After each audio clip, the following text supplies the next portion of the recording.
Sveiki, mėlyjeji. Baigėsi metai. Labai džiaugiuosi, kad esat su manim ir bendraujat. Aš turiu be proto gerų žmonių savo šitam kanale, tiesiog draugai, skaitau su tokiu džiaugsmu, su šypsena jūsų žinutes ir linkiu jums gerų metų. Tiesiog kaip palaibinimą, kaip užkalbėjimą jums. Sėkmei, sveikatai svarbiausia. Visiems jūsų svajonių užsipildymų ir kad jos būtų tos, kur atnešim laimę. Žinot, neturtas kitą kartą tą laimę neša ir neturtas žmogų padaro laimingu. Atėjot nuogi į šį pasaulį ir išeisit tokie. Džiaukitės viskuo, ką turit. Nereikia aukoti save vien tik tai ten kaupimui ar kažkam. Gyvenkit, keliaukit, darykit tą, kas jūs labai džiugins. Darykit tuos dalykus, kurie jūs padarys laimingu.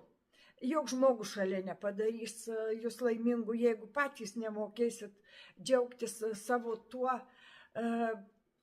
vidiniu tokiu spindėjimu.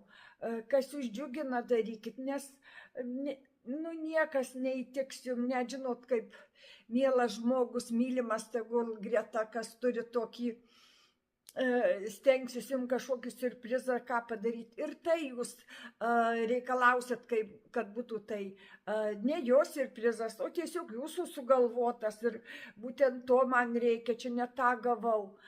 Džiaukitės tuo, kad jums nori kažkas kažką duoti ir suteikia tą kažką tai tokio, kur iš širdies jums duoda. Ką norėsit nusipirksit, nusipirksit patys, o jau ką gaunat, tai branginkit, nes gali to ir neduoti ir gali dėl jūsų to ir nedaryti kažkas. Meilė, kad prie jos ieškot, kad prie neturit artimo žmogaus šalia. Taip pat jinai būna arba apdovanojimas, arba bausmė.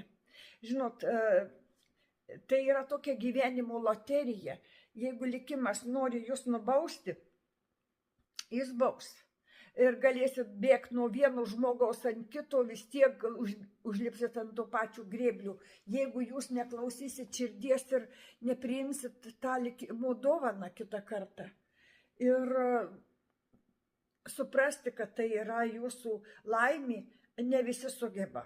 Atrodo, kad čia tas žmogus atsirado, tai jis man čia